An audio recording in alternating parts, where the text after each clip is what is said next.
Yang terhormat Bapak-Bapak, Ibu-Ibu, salam Pancasila. Bapak-bapak, ibu-ibu yang media video saya ini, tolong jangan lupa subscribe, like, dan di-share.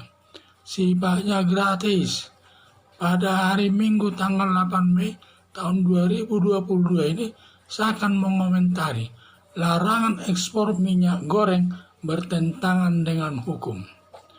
Dalam kelangkaan minyak goreng sudah menempuh jalur hukum pidana, di mana Kejaksaan Agung telah menetapkan Dirjen Perdagangan Luar Negeri sebagai tersangka karena memberi izin ekspor seluruh minyak goreng kepada pengusaha minyak goreng dan empat orang pengusaha minyak goreng sudah ditetapkan juga sebagai tersangka. Semua tersangka sudah ditahan Kejaksaan Agung. Selesai jalur pidana, setelah ditempuh jalur pidana, Presiden Joko Widodo menyetop ekspor minyak goreng masuk jalur hukum perdata atau tata usaha negara. Dalam perkara pidana hanya bisa menjatuhkan satu hukuman, di mana hukuman pidana tujuannya menjatuhkan hukuman penjara, dimasukkan dalam tahanan.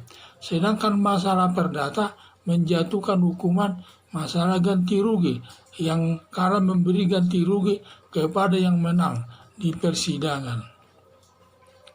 Dalam hal ini, Jaksa Agung sudah menetapkan tersangkanya yang nantinya dihukum hakim sesuai perbuatannya.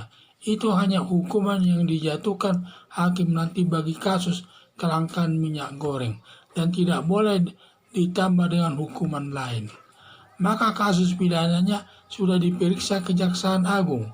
Maka Presiden tidak bisa menyetop ekspor minyak goreng lagi yang menimbulkan kerugian pengusaha minyak goreng. Berdasarkan hal tersebut, larangan ekspor minyak goreng bertentangan dengan aturan hukum. Akibat ada larangan ekspor minyak goreng menimbulkan kerugian 30 juta ton minyak goreng tidak tahu kemana dijual oleh pengusaha minyak goreng.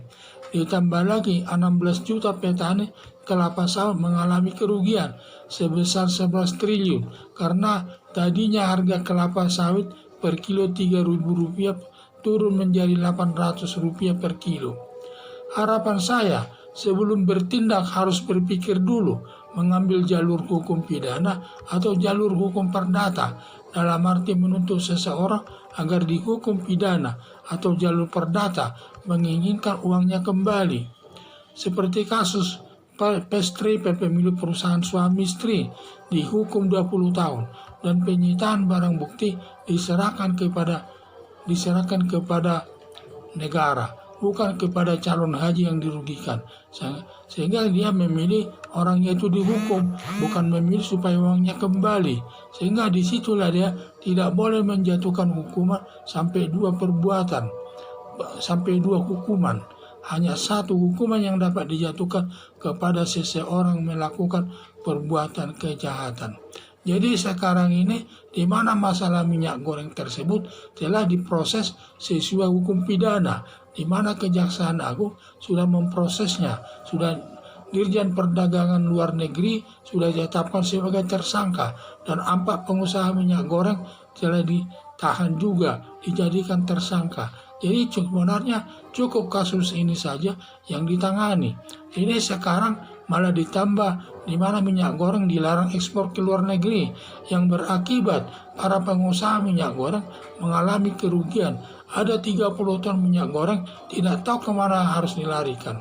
Ada juga pemilik kelapa sawit sebenarnya 16 juta sebagai petani, di mana mereka mengalami kerugian sampai triliunan dia mengalami kerugian tersebut.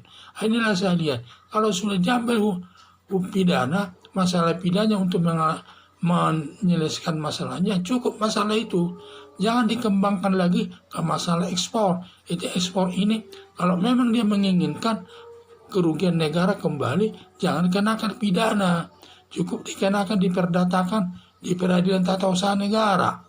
Sehingga nanti semua kekayaan daripada perusahaan minyak goreng itu bisa diambil alih. dan juga yang lainnya. Semua kerugiannya nanti bisa diambil alih.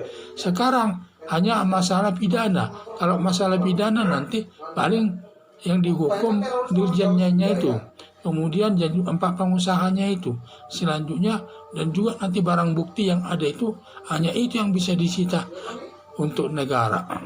Selebihnya tidak boleh. Makanya kalau kita menggugah sesuatu, menyelesaikan sesuatu masalah, kita harus berpikir dulu. Kita